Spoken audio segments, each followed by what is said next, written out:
Boa noite, pessoal. Aqui é a Maria. Eu fiz esse trabalho com Sila. Vamos falar sobre a extração do azeite do coco babaçu. Vamos fazer uma breve apresentação.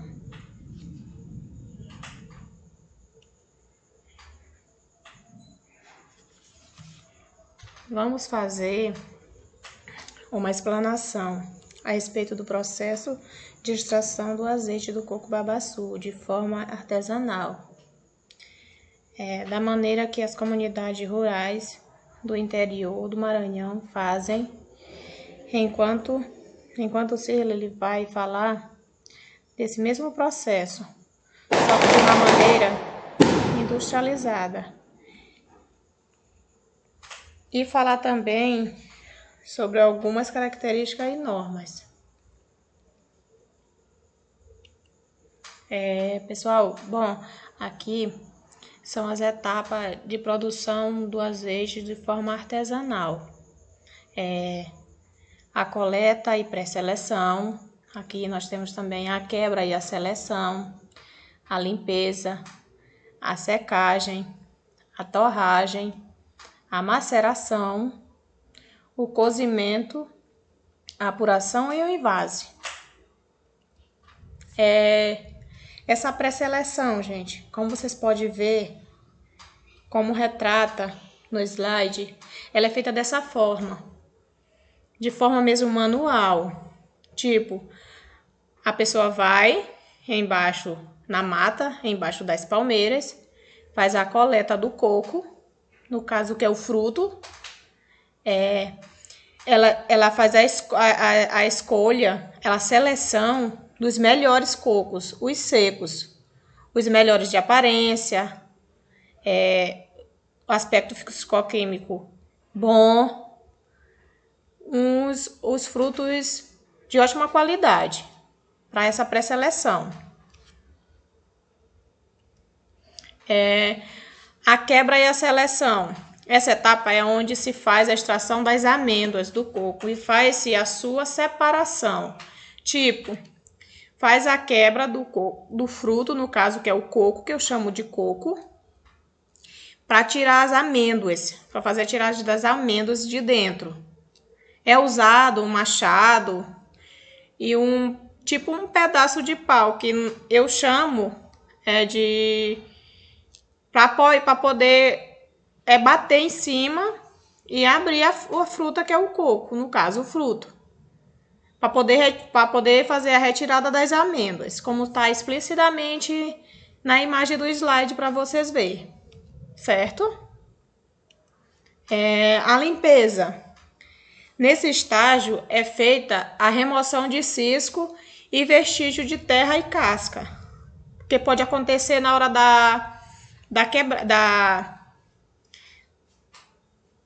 naquele outro processo, que é o processo da quebra. Pode ficar algum cisco, ou pode ficar também vestígio de terra e casca. Aí, aqui faz a limpeza, que seria mesmo que a higienização das amêndoas do coco, para que ela não fique com os vestígios de terra, casca e cisco dentro. Fica uma amêndoa limpa, pronta para o consumo e para próximas etapas, certo? Aqui, gente, essa secagem, a secagem das amêndoas. Essa secagem ela é feita, e pode ser numa estufa, como tá nitidamente explícita para vocês aqui no slide, ou pode ser também em casa, como eles fazem, exposta aos raios solares. Esse processo é para que ela venha a murchar mais e ficar mais seca, para ajudar no processo da torragem, certo? Para ficar bem mais sequinha. Esse processo da torragem bem aqui é quando as amêndoas são aquecidas e o processo inicia para a liberação do azeite, começa a liberar o azeite, certo? Aí é feito assim, em um tacho, com uma colher de pau, como vocês podem ver na imagem, vocês podem observar, tem um tacho aí e uma colher de pau para mexer as amêndoas dentro. E é feito também esse procedimento na lenha, no fogão a lenha, que eles usam muito para fazer esse procedimento da torragem das amêndoas. Certo, pessoal? Essa maceração é o processo manual de trituração e moagem das amêndoas. Ela é feita nesse objeto bem aqui, que é chamado de pilão. E esse que a moça está segurando no slide, essa imagem que eu peguei e coloquei para vocês observar, é a mão de pilão que eles chamam. Esse de baixo é o pilão e a de cima é a mão de pilão. Essa é a forma, gente, artesanal que eu trouxe aqui para apresentar para vocês. A forma que eu conheço da extração do azeite do coco babaçu, certo, pessoal?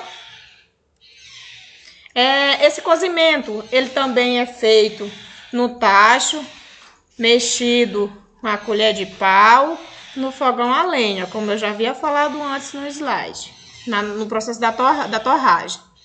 A massa das amêndoas, ela é obtida no processo de trituração e deve ser cozida com água em um caldeirão. O tacho, que é o mesmo caldeirão.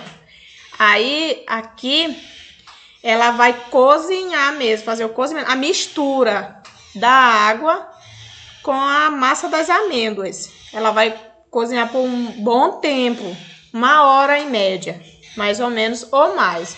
Dependendo como a gente observar se tá havendo a separação do azeite com a massa. Certo, pessoal? Vamos para a próxima etapa do nosso azeite. Aqui é o processo de apuração, é a separação do azeite da água e da massa. É tipo assim, vai haver aqui a gente tem que fazer a separação, tipo, pega uma colher ou então uma concha, pega uma bacia de alumínio ou então de plástico e faz a coletagem de todo o azeite que está em cima da massa das amêndoas, certo? E coloca em uma bacia. Esse é o processo de apuração artesanal, como eu conheço, certo, pessoal? Aqui é a parte do envase. O envase feito com o azeite frio. Ele é feito com azeite frio. Pode ser colocado em garrafas PETs ou como pode fazer o envase em garrafas de vidro, certo? É a última etapa da produção do azeite, na qual o produto final é engarrafado. Aí aqui esse azeite ele está pronto para o consumo. Muitas pessoas usam para colocar no cabelo e muitos utilizam na culinária brasileira, como todos nós sabemos, certo? Então, esse foi um trabalho sobre o azeite de coco artesanal que eu trouxe para apresentar para vocês. Espero que vocês tenham gostado. Esse trabalho foi muito legal, que eu trouxe para apresentar para vocês, que eu achei muito legal mesmo. Eu trouxe para apresentar para vocês de uma forma que vocês entendessem, certo? Eu espero que todo mundo tenha entendido sobre o que eu quis apresentar para vocês, sobre o azeite artesanal do coco babaçu, certo, pessoal? Espero que vocês tenham gostado. Essa aqui tá algumas referências, como não podia fazer visitas, foi da onde eu peguei, né? São as nossas referências que eu coloquei aqui para vocês, tá bom? E no mais, meu goodbye e meu muito obrigada a todos. Espero que vocês tenham gostado. Tenham uma boa noite. Boa noite. Meu nome é Sirlan Silva e juntamente com minha colega de curso e amiga Maria Bogéia, fizemos um trabalho sobre a extração do óleo de babaçu a partir do contexto da bromatologia. Como foi dito anteriormente, a Maria trabalhou fundamentalmente a questão da extração sobre a ótica das quebradeiras, processo mais artesanal. Agora daremos ênfase a um processo industrializado de todo esse contento. Bom, o processo de extração dos óleos vegetais, do ponto de vista industrial, ele compreende as fases de limpeza da semente, descascamento, pesagem, moagem, cozimento, prensagem, filtração do óleo e moagem da torta, que seria a massa, né? Esse processo de extração do óleo em micro-usinas torna possível trabalhar com diversas sementes oleaginosas, principalmente aquelas com altos teores de óleo, como é o caso do coco babaçu. Então, a partir dessa perspectiva, nós vamos fazer um pequeno apanhado de como esses processos se dão de maneira bem sucinta. Bom, a primeira é a limpeza das sementes, né? Do ponto de vista industrial, de como que se dá esse processo, a semente ela deve ser processada. Para ser processada, ela deve estar livre de matérias estranhas, que neste caso podem prejudicar os equipamentos e reduzir o rendimento do óleo, né? E por isso, nessa primeira etapa, são utilizadas peneiras especiais para esse processo. Depois vem o processo de descascamento dessas sementes, né? Que são usados equipamentos específicos para retirar dessas cascas, como quebradores e peneira de separação, né? Esses dois estágios ainda são os iniciais do processo em si. Após, acontece o processo de pesagem, né? Onde é realizada para o controle do rendimento obtido. Ela pode ser utilizada antes do descascamento, mas o volume será ainda maior, né? Em virtude também da massa que será descartada. Aí depois temos o processo de moagem, né? Que é utilizada para facilitar o cozimento e a prensagem. A quebra do descascamento ela pode ser suficiente em alguns casos, mas com sementes de altos teores de óleo pode ser dispensável essa etapa, a moagem. Temos então o cozimento, né? Que é realizado em tachos cozedores, onde o controle de temperatura e umidade e o tempo que a semente permanece no equipamento tem por finalidade liberar as partículas do óleo contido nos invólucros celulares. O cozimento controlado também permite eliminar essas toxinas, né? Esse processo ele também tem como objetivo eliminar esses produtos extras que não são interessantes nesse processo. O cozedor ele é construído com câmaras de vapor saturado e, como o próprio nome já diz, saturam o ambiente. No entanto, em caso de pequenas produções, ele pode ser realizado com fogo direto, sem necessidade de caldeira para gerar um vapor, se assemelhando aos processos mais rudimentares das quebradeiras de coco. Tem-se então a prensagem, né? Pressão que é usada para a expulsão do óleo. Ela pode ser contínua ou descontínua. E na prensagem contínua, a massa é comprimida por um eixo helicoidal que gira dentro de um recipiente, com aberturas por onde esse óleo vai ser expelido. Na prensagem descontínua, a massa é prensada por um cilindro hidráulico dentro do recipiente. Esse último é muito utilizado na extração de óleo de mamona, por exemplo, a frio, pois seu funcionamento permite operar a baixas temperaturas. A filtração do óleo permite a massa presente no óleo ser separada antes da estocagem. Nesse caso, utilizam-se filtros prensa, filtros de placas verticais e, eventualmente, peneiras vibratórias, que facilitam esse processo de filtração do óleo. A torta que é sobra desse processo, que ela também vai ser processada. A moagem da torta após a extração do óleo, essa massa residual, ela pode ser moída para ser homogeneizada e facilitar a sua granulometria.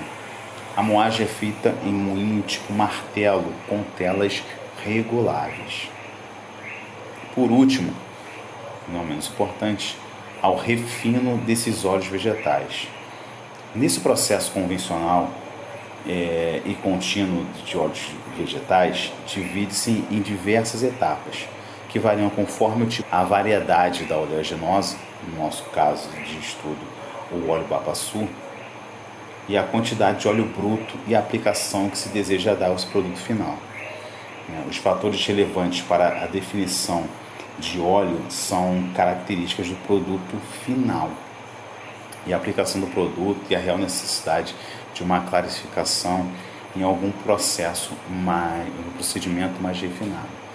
Depende fundamentalmente de qual direcionamento vai ser dado ao produto final, se for para consumo humano ou para fins industriais.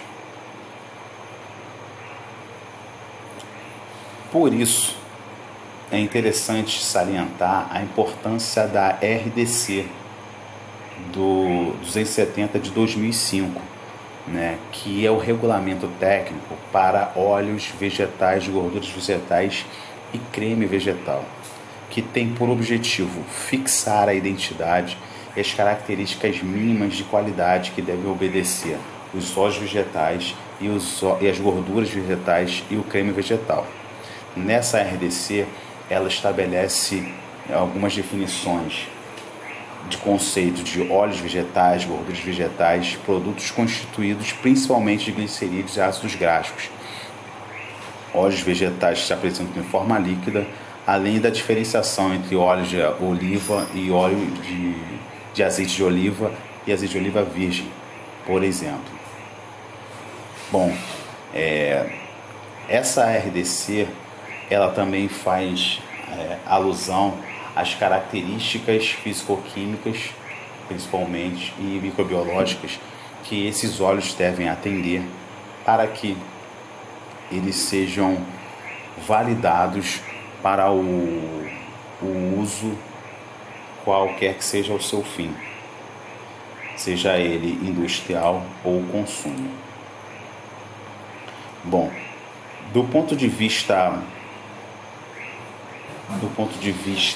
bromatológico, é importante perceber que o óleo de coco babaçu ele é rico em ácido láurico, e tem concentrações em muitas safras acima de 40%.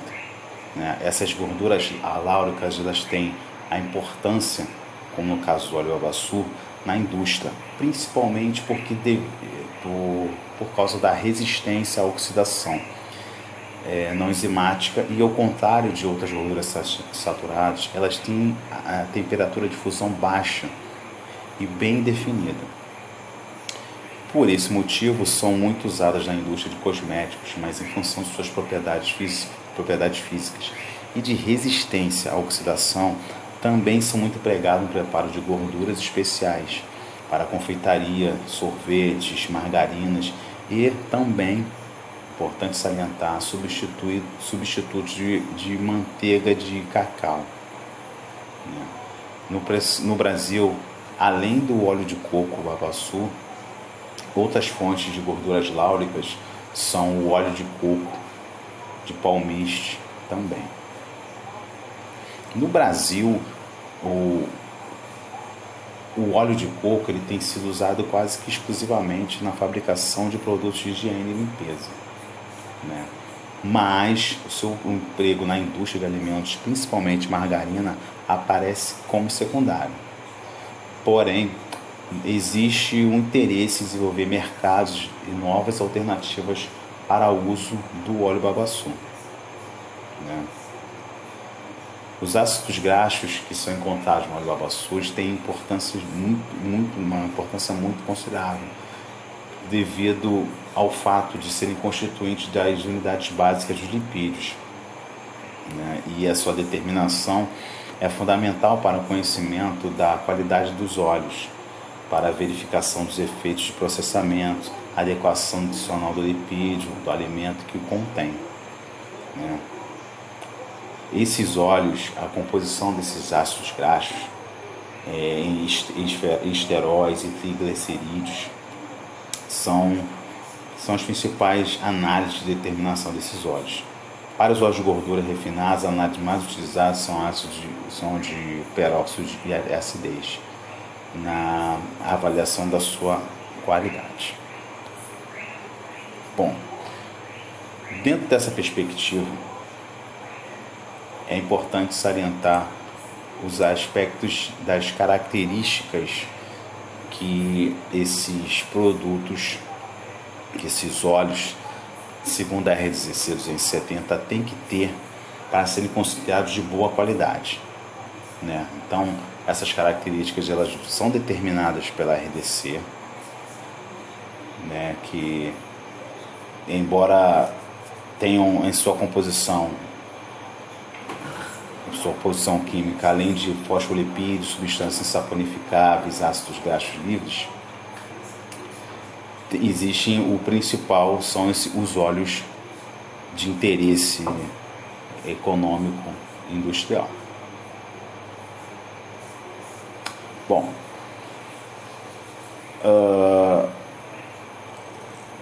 basicamente tem essa diferenciação. O óleo in natura obtido no processo de extração, ele tem características que são físico-químicas que devem ser atendidas diferentes, ligeiramente diferentes do óleo refinado ou tratado.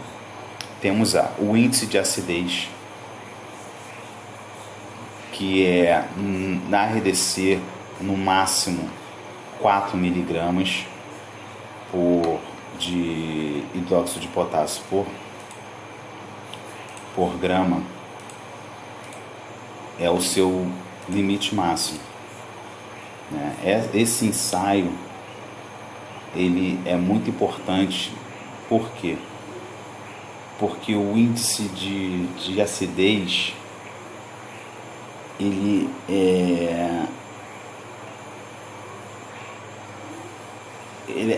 define a acidez, como o próprio nome já diz. O processo de refino ele reduz essa medida no controle. E é interessante que esse processo seja medido porque ele ocorre devido à oxidação não enzimática, né? Que a acidez pode se elevar, né? Ela, na verdade, o índice de acidez ele revela o estado de conservação do óleo.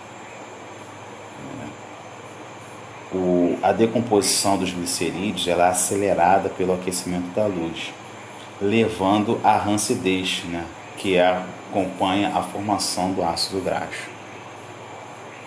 Os ácidos graxos também são constituintes básicos, também devem ser medidos para essa avaliação. Tanto é que também, no caso dos óleos in natura, obtido nesse processo, o máximo permitido são 2%, quantitativamente, que devem ser um limite que devem ser considerados para essa análise. Além disso, é importante também a medição do índice de saponificação, né, que na RDC 270 varia entre 245 e 256, que também é uma medida interessante para observar a qualidade do óleo, né, além da densidade, que deve, nesse caso, variar entre 914 e 917 kg por metro cúbico. Entretanto, o óleo refinado ou tratado tem outros valores referenciais, segundo a RDC 270. O índice de acidez, por exemplo, varia. Ele é menor, o máximo dele, 0,1 miligramas, ao passo que os ácidos graxos, no máximo que é permitido, também é menor, 0,3%.